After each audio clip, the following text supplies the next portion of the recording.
Grandness and granddad's greetings and salutations. Listen, I go by the name of the Black Abstract. If you're new to the channel, if you aren't new to the channel, you've been rocking with me. You know how I give it up. Salute. We got to talk about it. Spider-Man, Far From Home.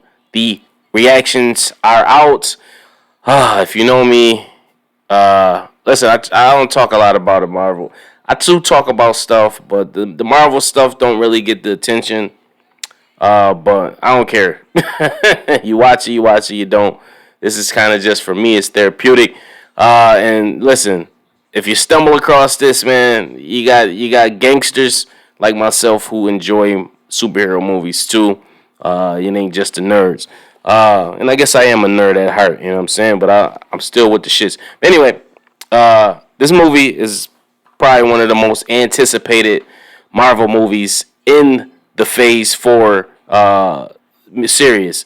So this whole multiverse that's been opening up, I guess you could say it was introduced in low key or maybe WandaVision, more so low key. It's just been everybody's been wondering how they're going to play this and how they're going to do this. Why the most anticipated movie that I want to see is Doctor Strange, the Multiverse of Madness. I'm not objective to this too. You know, everybody believes Tobey Maguire and Andrew Garfield are going to come back and reprise their roles as Peter Parker. I don't think so. And listen, I don't have my expectations high in case that does happen, because I don't want to be disappointed. But listen, regardless of that aside, the reviews are in. People are saying things. I'm going to try my best not to read any spoilers because I've done that in the past. Just can't wait. And I went on Instagram and watched clips. I did that with Civil War. I believe Endgame I might have done it with as well. And I think that was accident. But I intentionally went on, just couldn't wait. And this time I said, you know what, I'm waiting. It's only a few days away. I just want to see it and be completely surprised everywhere else. So if the reviews even say spoiler on it, I ain't even watching this shit. I don't even want to check it out for real. But let's get into some reviews, man. All right, so listen, Variety. I'm going on Twitter. Hopefully, there ain't no spoilers.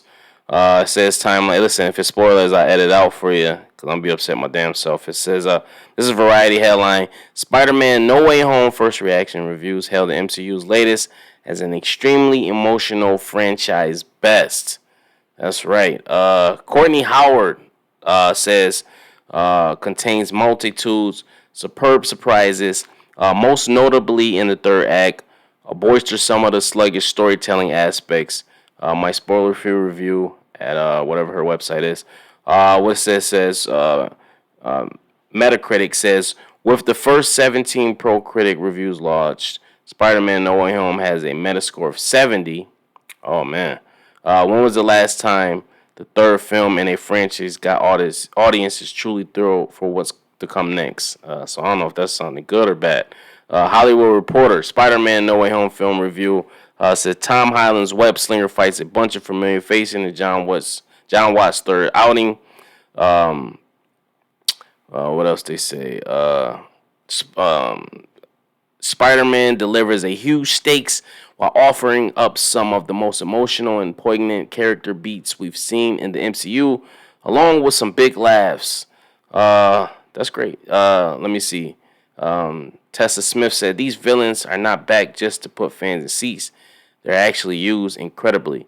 Every one of them has a story, a plot point, and a meaningful arc. I like it. Deadline Hollywood says Spider-Man: No Way, the most exciting, surprising, and emotional Spidey of them all. Man, so I wonder if they're talking about just Tom Holland Spidey or just overall. Yeah, so let's go to some websites. Let me see what we got here. No, I don't want to buy this. How do I get this off? Okay, close. These ads, man, I'm telling you. All right, what it says here at CNN. Spider-Man: No Way Home finds the sweet spot in Marvel's multiverse. I don't want to get too deep into it. Collider. Let's see what Collider says. Spider-Man: No Way Home review. Tom Holland shines in a too crowded MCU multiverse.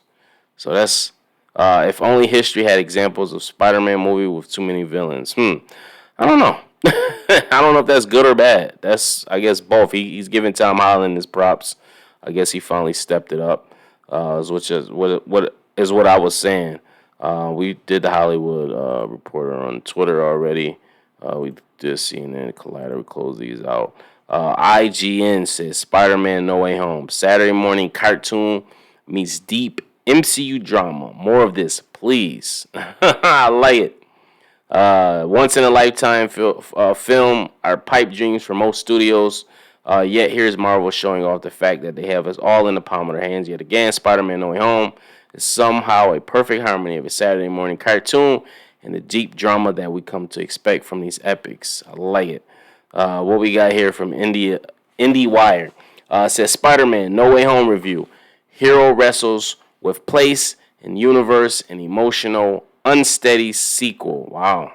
Surprises abound as Peter Parker attempts to understand his spot in the universes and his often thrilling, occasionally muddled sequel. So they didn't really like it too much, it seems like. Kate Herbland, go on her Twitter, yell at her. No, I'm just kidding. Don't do that. Okay, we seen CNN already. What we got here? The Wrap. The Wrap says Spider-Man No Way Home film review. Tom Holland breaks open the multiverse for fan service and genuine emotion. So it sounds like somebody bit the dust.